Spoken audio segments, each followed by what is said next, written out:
এই মুহূর্তে সচিবালয়ে আছেন আমাদের সহকর্মী প্রসূন আশিস, সরাসরি চলে যাব তার কাছে। প্রসূন,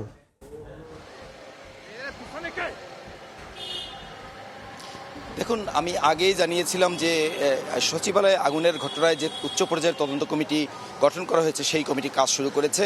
অর্থাৎ সচিবালয়ের ৭ নম্বর ভবনে যে আগুন লেগে বেশ কয়েকটি তলা ভস্মীভূত হয়েছে, বিশেষ করে গুরুত্বপূর্ণ কয়েকটি মন্ত্রণালয়ের নথিপত্র এবং আসবাবপত্র সহ সমস্ত কিছুতে ভস্মীভূত হয়েছে।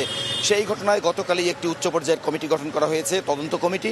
যে কমিটির প্রধান বা আহ্বায়ক হচ্ছেন স্বরাষ্ট্র মন্ত্রণালয়ের সিনিয়র সচিব নাসিমুল গনি।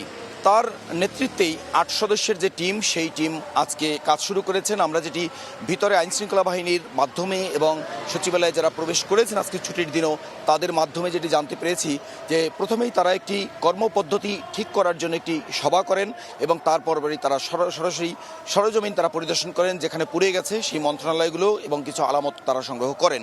আরেকটি বিষয় জানিয়ে রাখতে চাই, এই তদন্ত কমিটি ছাড়াও বিভিন্ন গোয়েন্দা সংস্থার একাধিক টিম এখানে কাজ করছেন। গতকাল থেকেই আমরা গতকালও দেখেছি যে তারা কাজ করছিলেন, আজকেও তারা কাজ করছেন। আমরা সকালে এই তদন্ত কমিটির যারা কর্মকর্তা তাদেরকে প্রবেশ করতে দেখেছি এবং তারা মিটিং করার পরপরই তারা এই ঘটনাস্থল পরিদর্শন করেছেন এবং তারা আলোচনা করেছেন, সভা করেছেন, ভবিষ্যতে এটার সার্বিক কর্মপদ্ধতি ঠিক করেছেন। আজকে ঠিক গতকালকের মতোই গণমাধ্যম কর্মীদেরকে প্রবেশ করতে দেওয়া হয় নাই, যে কারণে সরাসরি গিয়ে সেখানের অবস্থাটা কি সেটি আমরা দেখতে পারিনি বা জানতে পারিনি।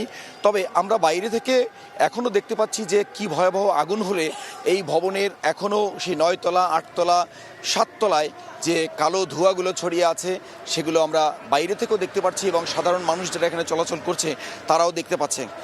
আমরা যখন এই কমিটি মিটিং করে এবং সরজমিন পরিদর্শন করে, তারপরেই ফায়ার সার্ভিস এবং সিভিল ডিফেন্সের যিনি মহাপরিচালক তিনি এই তদন্ত কমিটির সদস্য সচিব তিনি বেরিয়ে যাচ্ছিলেন এবং বের হওয়ার পরে গণমাধ্যম কর্মীরা আমরা তার কাছে জানতে চাইছিলাম অবস্থা এবং কি করছেন। তখন তিনি আমাদের জানিয়েছেন যে এটি নিছক কোনো দুর্ঘটনা নাকি এটি কোনো নাশকতা সেটি এখনই বলা যাবে না, তবে তদন্ত কমিটি কাজ করছে এইটি মহাপরিচালক বের হয়ে যাওয়ার সময় সংবাদকর্মীদেরকে জানিয়ে গেছেন।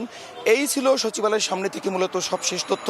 আমরা পরবর্তীতে আরও যদি কোনো নতুন তথ্য পাই তদন্তের বিষয়ে তাহলে সেটি জানিয়ে দিতে পারবো। সচিবালয়ের সামনে থেকে আমাদের সঙ্গে যুক্ত হয়েছিলেন সহকর্মী প্রসূন আশিস।